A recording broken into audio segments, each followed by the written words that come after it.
사무엘 선지자가 하나님의 지시를 받게 됩니다. 이스라엘의 왕으로 지금 있는 그 사울이 나라를 다스리고 있는 그러한 와중에 하나님께서는 이 사무엘을 통해서 왕을 다시 하나 세우는 그런 그 준비를 시키시는 계획을 갖고 계셨습니다. 이 사울 초대 왕은 아주 사람이 잘 미모가 있고 또 장신에다가 뭐 말도 잘하고 모든 것을 갖추어서 이스라엘 백성들이 왕으로 삼기에는 조금도 부족함이 없는 그러한 인물이었죠. 이런 사울이 왕으로 세워졌지만은 세우기 전까지는 굉장히 겸손했던 그런 청년이었습니다. 그러나 왕이 되고 난 다음에 그는 하나님 없이도 통치할 수 있는 그러한 어떤 주권을 자기가 행사함으로 인해서 하나님이 이 사울을 버리시게 됩니다. 하나님이 사울을 버리니까 여호와의 신이 사울에게서 떠났다 이렇게 성경은 말하고 있습니다. 아주 겸손하고 착실하고 효심이 지극할 때 이때의 그 사울은 굉장히 하나님의 은총을 받고 있었지만 네가 하나님 앞에 버림을 받게 되니까 하나님이 부리는 악신이 그에게 들어가서 그의 삶의 모든 전체에 항상 악을 행하는 이러한 모습을 성경에서는 기록하고 있습니다. 하나님이 사울을 버리시게 된 그 이유는 이 사무엘상 13장에 보면 교만하였기 때문에 그렇습니다. 사울이 40대였을 때인데 전쟁 시에 이 하나님 앞에 제사를 지내야 되는데 사무엘 선지자가 오겠다고 하고 좀 더디 왔습니다. 더디 오니까 굉장히 불안합니다. 하나님 앞에 예배를 드리지 않고 전쟁에 나가면 반드시 참패당할 터인데 하나님 앞에 예배를 드리려는데 제사장이 오지 않으니까 이 사무엘 선지자가 와야 될 텐데 오지 않으니까 점점 불안해해서 도저히 안 되겠다. 막 이 군인들이 점점 앞으로 진행해 오고 굉장히 두려움 속에 있으니까 이 사울이 바로 자기가 제사장의 역할을 감당해서 하나님 앞에 제사를 드립니다. 얼마나 하나님의 모든 방법을 무시하고 자기가 원하는 대로 행함으로 인해서 하나님은 이 사울의 교만함을 아주 지적을 하게 되지요. 또 14장에 와서는 아주 고집스럽습니다. 이제 군인이 전투에 나가서 그 원수들을 죽이는 그 원수를 죽이는 그런 과정에 있는데 너무 지쳤어요. 너무 군인들이 자기의 군인들이 지금 이스라엘 백성들의 군인들이 지쳐 있는데 뭐 먹을 것도 없고 하는데 수풀에서 꿀을 발견하게 됩니다. 꿀을 발견했을 때 이 사울이 고집스럽습니다. 우리가 보복을 다 하고 난 다음에 꿀을 먹자. 그리고 꿀을 먹지 못하도록 했습니다. 이 지도자가 그 군인들이 지쳐 있으면 빨리 꿀을 먹여서 회복을 시켜야 되는데 고집스럽게 어떤 자기의 그 지도력을 발휘하기 위해서 자기의 감정을 다 내놓고 먹지 마라. 이 보복을 다 끝난 다음에 먹자. 이렇게 했습니다. 그리고 뒤에서 혹시 먹을는지 몰라요. 이 지도자들이 대부분 보면 앞에서는 하지 말라고 그러고 뒤에서는 또 슬쩍 자기 혼자 이렇게 먹을 수도 있을는지 모릅니다. 쓸데없는 고집을 부립니다. 이 참 지도자가 쓸데없는 고집 부릴 때 굉장히 그 백성들이 힘들죠. 집에서도 마찬가지예요. 아주 그 남자가 그 가부장 제도를 갖고 있기 때문에 우리 한국 사람들은 내가 우리 집에 가장인데 이러면서 그 가장을 내놓고는 괜히 고집 부리고 있어요. 하지 말라고 그랬잖아. 그러고 그냥 뭐 아버지가 하지 말라면 하지 말라는 거야. 이러고 아주 그 고집스러운 사람들이 있습니다. 이렇게 사울은 왕이 되기 전과 왕이 된 후에 변질이 굉장히 아주 급속도로 전진되고 있을 때 하나님께서는 이 사울을 버리셨습니다. 버렸음에도 불구하고 이 사울은 하나님이 버리심을 느끼지 못하는 거죠. 사무엘상 15장 17절에 보면 사무엘이 이르되 왕이 스스로 작게 여길 그때에 이스라엘 지파의 머리가 되지 아니하셨나이까. 여호와께서 왕에게 기름을 부어 이스라엘 왕을 삼으시고, 이렇게 그 왕으로 삼았을 때는 당신이 겸손했을 때 사귀지 않았습니까? 이 말은 무슨 말이냐면 이 사울이 이 아말렉을 다 진멸하라, 블레셋을 다 진멸하라 했는데 다 진멸하지 않고 아주 좋은 것들은 다 숨겨놨지요. 이때 사무엘이 가서 사울에게 얘기합니다. 하나님이 다 진멸하라고 그러는데 진멸했느냐? 그랬더니 다 진멸했습니다. 하나님의 말씀을 100% 순종했습니다. 그러는데 이 뒷곁에서 짐승의 소리가 납니다. 양, 소, 닭, 아주 동물 농장 같이 소리가 나죠. 그러니까 사무엘이 이럽니다. 이 짐승의 소리는 무슨 소리냐? 짐승의 소리는. 이거는 우리 백성들이 하나님 앞에 제사를 드리려고 제물로 놔둔 것이다. 사무엘이 아주 유명한 말을 하죠. 순종이 제사보다 낫다. 이렇게 순종을 하지 않았다는 거예요. 하나님 앞에 순종하지 않는 자들을 하나님이 버리신다는 것을 성경에서는 명확하게 설명하고 있습니다. 이 사무엘상 오늘 본문 전장의 15장 23절에 여호와께서 왕을 버려 왕이 되지 못하게 하셨나이다 이렇게 얘기합니다. 그랬더니 30절에 이렇게 얘기합니다. 사울이 이르되 내가 범죄하였을지라도 이제 사무엘에게 부탁합니다. 청합니다. 내 백성과 장로들 앞에서 이스라엘 앞에서 나를 좀 높여 주십시오. 나와 함께 가서 하나님 앞에 경배합시다. 아주 굉장히 자존심을 내세우죠. 자기 체면을 좀 세워달라는 겁니다. 내가 하나님 앞에 버림을 받았지만 당신이 좀 나를 좀 세워주십시오. 내 체면이 말이 아닙니다.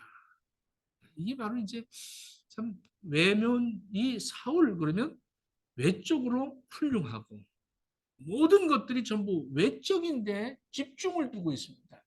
외적으로. 사무엘상 16장 14절에 보면 오늘 본문이죠. 14절에 보면 13절까지만 우리가 읽었는데 다윗이 이 사무엘이 기름을 부었더니 하나님의 신이 그에게 임했습니다. 다윗에게 임할 때 그러는 순간에 사울에게서 떠나 여호와가 부리시는 악신이 그를 번뇌케 하였다 이렇게 말하고 있습니다. 사울의 변질을 아는 사무엘, 사무엘을 하나님이 버리셨다는 것을 아는 사무엘. 1절을 한번 보겠습니다. 여호와께서 사무엘에게 이르되 왜 사울 버려서 이스라엘 왕이 되지 못하게 하였는데 내가 그를 위해서 언제까지 이렇게 슬퍼하겠니? 빨리 너는 뿔에 기름을 채우고 가라. 2절 내가 너를 베들레헴 아주 그 참 작은 마을이죠. 이 베들레헴의 이세에게로 보낸다. 내가 그들 중에 그의 아들 중에 내가 한 왕을 보았다. 이렇게 얘기를 합니다. 자, 이랬더니 이 사무엘이 이렇게 말합니다. 내가 어찌 가겠습니까? 지금 사울이 자기를 버렸다고 그래서 굉장히 지금 자기가 압박감을 갖고 있고 내가 만약에 그렇게 간다면 나를 죽일 것입니다. 이게 사울이 얼마나 잔인하게 바뀌었는지 겸손했던 사울이 잔인무도하게 바뀌어서 자기가 만약에 지금 이렇게 왕을 세우러 간다면 그것을 안다면 나를 죽일 것입니다. 이렇게 얘기를 합니다. 이때 하나님께서 너는 베들레헴에 가서 제사를 드리고 이새를 초청해라. 그래서 이 집 제사장에게 이제 제사를 드리는 모든 과정을 하나님께서 허락을 하십니다.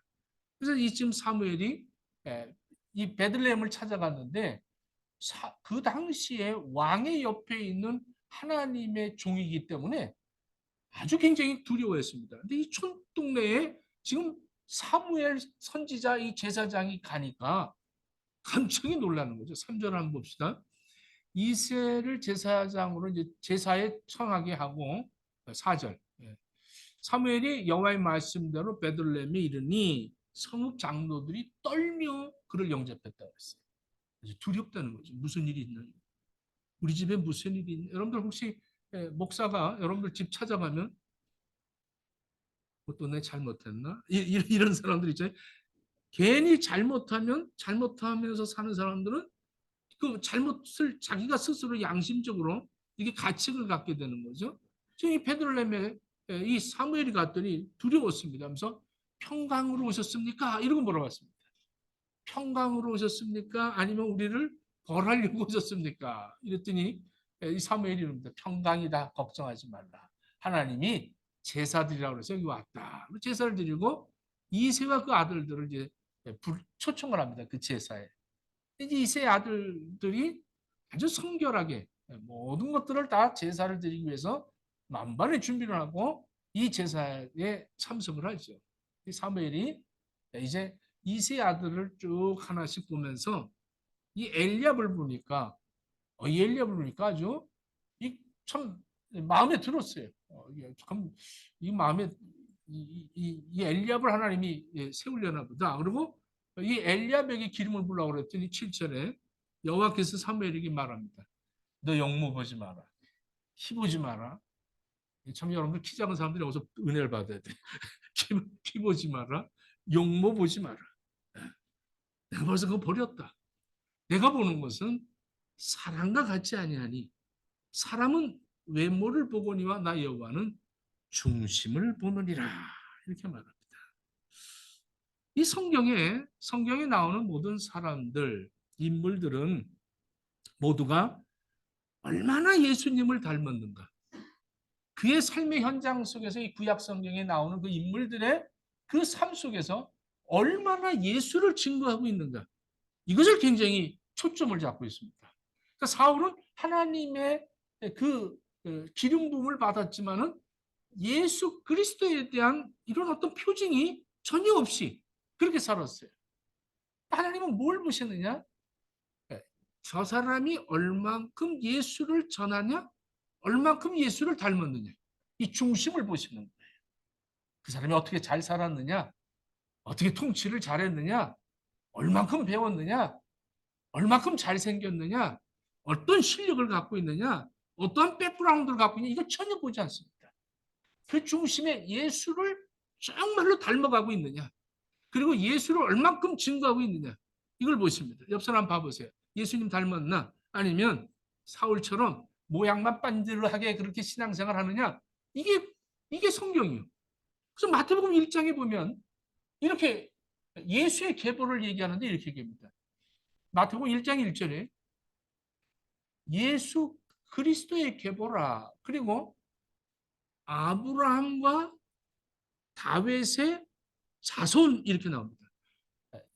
마태복음 1장 1절에 아브라함과 다윗의 자손 예수 그리스도의 계보라 이렇게 말하고 있어요. 아브라함, 아브라함 믿음의 조상 아닙니까? 하나님의 말씀을 순종하고 따라갔어요. 얼마나 말씀을 순종했어요? 아브라함을 통해서 이삭을 낳고 이삭을 하나님 앞에 번제로 드릴 때 그 정말로 자식을 죽인다는 게 그게 정말 얼마나 이루면 할 수 없는 고통 아닙니까? 그럼에도 불구하고 하나님의 말씀을 순종하고 말씀을 순종해서 그 이삭을 바치려고 할 때 아브라함아 멈춰라. 너가 나를 사랑하는 줄 이제 알았다. 그리고 옆에 이 산양이 이렇게 뿔이 가지에 이렇게 준비되어 있죠. 여호와 이레라. 하나님께서 그거를 통해서 예수 그리스도가 이 땅에 오시는 것을 아주 표징을 했죠. 그래서 우리는 예수를 믿으면 아브라함의 후손이 되는 겁니다. 아브라함의 조상, 믿음의 조상 아브라함. 우리 믿음을 가지면 모두가 아브라함의 후손이라고 우리가 성경에서 누누이 우리에게 가르쳐주고 있죠. 이렇게 다윗, 아브라함과 다윗의 후손 이렇게 얘기하는데 그 다윗을 여기서 설명을 해요. 다윗이 얼만큼 예수님을 닮았느냐. 다윗은 기뻐하는 자다. 다윗의 이름의 뜻이 뭐냐면 기뻐하는 자다 이겁니다. 다윗은 기뻐하는 자다. 우리 예수님이 이 땅에 오셔서 세례를 받으시고 물에서 올라오실 때 하늘이 열리고 하나님의 음성이 들리는데 이는 내 기뻐하는 자라 그랬어요. 이 무슨 말이에요? 이는 내 다윗이다 이렇게 얘기한 겁니다. 다윗이다 이렇게 얘기를 한 거예요.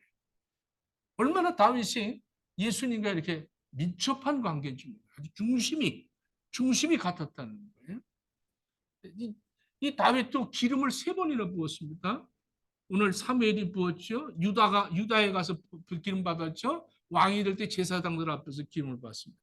우리 예수님도 이 기름 부음을 받았다는 것은 성령이 임한 거예요. 성령이 오늘 이 다윗에게 사무엘이 기름을 부었더니 하나님의 신이 충만하더라 그랬어요. 예수님도 이 땅에 오실 때 성령의 잉태가 되었어요. 성령으로 마리아에게 성령으로 잉태되었습니다. 그리고 요단강에서 세례받을 때 성령이 맺고 예수님이 승천할 때 성령이 역사하셔서 모든 성령이 임하면 모든 족속들이 이제 권능을 받고 예루살렘과 온 유다와 사마리아와 땅끝까지 이르러서 나의 증인이 될 것이다. 이렇게 성령의 역사를 예수님은 우리들에게 이렇게 성령이 임할 것이다. 이렇게 아주 정답을 주셨어요. 여러분들 성령 받지 않으면 예수를 그리스도라고 시인할 자가 없습니다. 여러분들 다 성령 받으셨죠? 성령 받았어. 반가우는 얼굴이 있어서 내가 갑자기 웃었어. 성령을 받았다. 성령을 받으니까 예수를 믿게 된 거 아닙니까? 근데 믿음으로 끝나는 게 아니야. 성령을 받아. 어떻게 돼? 예수를 그리스도라고 시인하고 전하러 다닌다는 겁니다.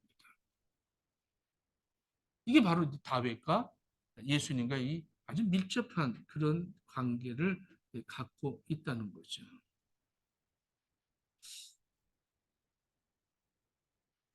오늘 13절 한번 볼까요?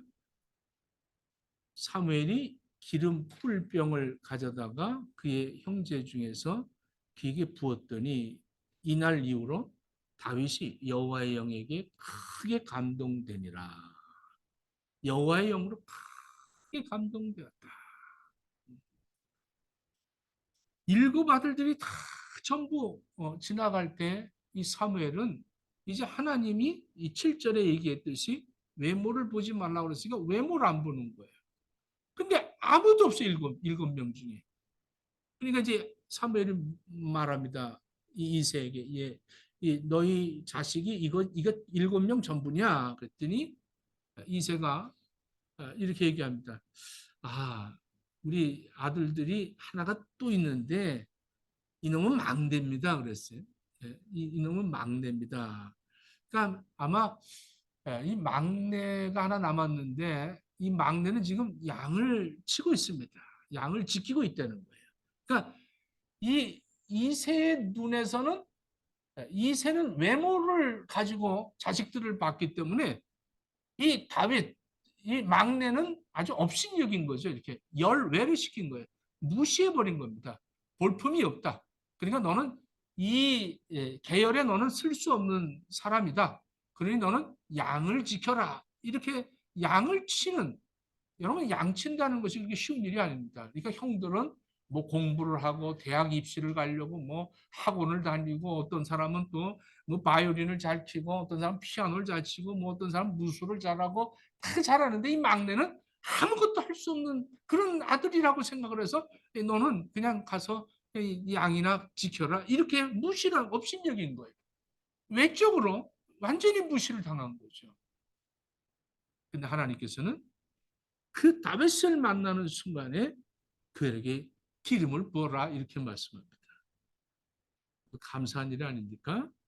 사람은 외모를 보고 판단해요. 그래서 어떤 사람 그러잖아요. 난 보면 척 안 돼. 아주 이 촉이 있어서 착 안 되는 거예요. 저 사람 오늘 싸고 나왔어. 저 사람 오늘 어쨌어. 저 사람 오늘 기분 나쁜가 봐. 저 사람 왜 이렇게 하려고 그래? 뭐 로또나 맞았나? 막 이러면서 자기가 보는 대로 판단합니다. 보고 싶은 것만 봅니다. 보고 싶은 대로 봅니다. 보이는 것만 봅니다. 그리고 나는 안다 이렇게 생각합니다. 겉사람만 보지 말고 속사람을 보셔야 됩니다. 겉사람만 보고 평가하니까 자꾸 사람들은 겉사람만 자꾸 바꾸려고 합니다. 겉사람만 포장하고 겉사람만 자꾸 꾸미려고 합니다. 그래서 뭐 남자들도 겉을 꾸미려고 그러고 여자들도 뭐 그래서 성형하는 거 아니에요? 막 눈을 까고 뭐 입술도 까더라고 요즘은. 예? 턱 까고 막 까는 거예요 자꾸. 예. 그래서 왜 외모를 자꾸 외모로 판단을 하니까 외모로 평가하니까 외모를 자꾸 신경을 쓰는 거예요. 내적인 데는 전혀 내 속 사람을 꾸밀 생각은 전혀 없는 거예요. 신앙생활도 마찬가지예요. 신앙생활도 자꾸 외적으로. 그래서 목소리도 기도할 때 달라지고, 뭐 신앙 교회 오면 벌써 태도가 달라지고, 그러고 또 교회 떠날 때는 또 다시 또 자기 모습으로 본연의 자세로 돌아오고 이런 사람들이 얼마나 많이 있는 줄 몰라요. 정말로 내 속사람을 새롭게 해야 되는데 겉사람만 자꾸 신경을 쓴다는 겁니다. 속사람 보십시오. 속사람이 바뀌어야 됩니다. 할렐루야. 속사람을 꾸미고 속사람을 단장해야 됩니다. 겉사람은 늙어요. 겉사람은 점점 늙어요. 근데 속사람이 자꾸 새로워져야 되는 거예요. 네. 오늘도 우리 마지막이 아니지 막내 손녀딸을 보면서 되게 빨리 자라더라고. 빨리 자라는. 그래서 자기 아빠 그러더라고. 빨리 자라지 아빠 그래서 그만큼 내 속으로 해서 그만큼 너는 늙고 있는 것이다. 자꾸 늙어가는 거예요 우리는. 이 겉사람은 자꾸 늙습니다. 네. 저도 많이 늙었지 오래간만에 와서 보니까 늙어요. 늙어가는데 속사람은 이거는 자꾸 새로워지는 거예요. 기도하고 말씀 읽고 성령 임해서 하나님의 뜻을 발견하고 정말 예수 그리스도를 닮아가려고 그러고 예수 그리스도를 전하려고 그러고 이런 삶을 살게 되니까 점점 주님 앞에 더 가까이 가는 거예요. 하나님은 겉사람을 보지 않는다는 거예요. 그래서 하나님이 전 세상의 사람들을 이 아담 이후의 사람들을 다 덮어주셨어요. 다 덮어주셨어요. 예수 그리스도의 보혈로 다 덮어주셨어요. 동일하게 예수 믿으면 다 구원받은 겁니다. 할렐루야. 구원 받으셨습니까? 예수님 때문에 구원받은 거예요. 다 덮어주 모든 죄를 다 덮다. 이 덮다가 히브리어로 코페르인데 카파르 코페르. 이 코페르라는 것은 노아의 방주를 만들 때 이 역청이라는 이 코페르입니다. 안팎을 칠해라. 그래서 덮었다는 거죠. 물이 들어오지 못하도록 세상 것이 들어오지 못하도록 침몰당하지 않도록 이걸 다 덮었다는 거죠. 덮어서 보호막이 됐다는 거예요. 그래서 그 안에 있는 사람들은 다 구원을 받았어요. 그 바깥에 있는 사람들은 구원을 못 받고. 그러니까 하나님의 덮으심으로 구원을 받은 거예요. 예수 그리스도가 오셔서 십자가의 죽으심으로 말미암아 우리를 동일하게 다 덮었습니다. 이거를 헬라어로는 자라라고 합니다. 덮다. 다 자라. 이 스페인 이 글로벌 패션 그룹에 자라가 있어요. 자라. 그 자라가 아니야. 근데 자라가 뭐냐면 그 사람 맨 처음에 조바르라고 그랬대. 조르바라고 이게 썼는데 조르바를 좋아해서 조르바라고 그랬는데 술집이 그렇게 많다는 거야. 조르바 술집이 많아갖고 거기서 조르바에서 자라로 바꿨다. 이런 얘기 있어요. 이런 얘기를 왜 하는지 모르겠지만 이게 덮었다. 덮는다. 근데 말이에요. 하나님께 덮어주셨어요. 그래서 다 똑같습니다. 공평하신 하나님이. 근데 왜 그걸 삐지고 나오는지 모르겠어. 자꾸 그걸 삐지고 나와갖고 자기를 드러내려고 합니다. 그러니까 서로 삐지고 나가고 깜짝깜짝 놀라는 거예요. 저 더러운 인간 이러면서 이게 자꾸 그 더러운 인간들이 자꾸 삐지고 나오는 거예요. 참 신기하죠? 하나님이 덮어놓으셨는데 자꾸 삐지고 나오는 거예요. 그래서 싸움박자고 이럽니다. 하나님은 다윗을 준비하셨어요. 이스라엘 위해서 하나님이 다윗을 준비하셨습니다. 사울이 있는데도 불구하고 하나님은 다윗을 준비하고 하나님의 계획이 있으셨어요. 그래서 다윗의 혈통을 통해서 예수 그리스도가 이 땅에 와서 하나님의 이 덮으심을, 이 사건을 하나님은 계획하고 계셨습니다. 그러니까 하나님이 계획하고 계시는 것을 아무도 몰랐어요. 이미 왕은 있어, 사울은 있는데도 불구하고 하나님은 준비하고 계셨다는 거예요. 계획하고 계셨다는 거예요. 여러분들, 내 자식을 보면서 하나님의 계획을 볼 수 있기를 바랍니다. 오늘 살면서 저 사람에게 하나님이 어떤 계획을 갖고 계신가. 계획을 보지 못하면 맨날 겉사람만 보는 거야. 너는 안 돼. 너는 공부지 가능성이 없다. 그러니 너는 공부나 해라. 뭐 너는 뭐는 해라. 이러면서 자기가 판단하고 평가합니다. 그것이 아니라 한 사람 한 사람 하나님이 저 사람을 통해서 예수 그리스도의 계보가 예수 그리스도를 전파할 수 있도록 저 사람에게 계획을 갖고 계시다는 것을 명심하십시오. 무엇을 하든지 어떤 장소에 내가 놓여 있든지 나를 통해서 하나님이 계획하시는 것은 나를 통하여 예수 그리스도가 전파되게 하기 위해서 나를 세우시고 나를 통해 계획하고 계시다는 거예요. 오늘 이 계획을 무시하는 것이 바로 사울인 겁니다. 그래서 하나님은 그를 버리셨어요. 그리고 다윗을 세우십니다.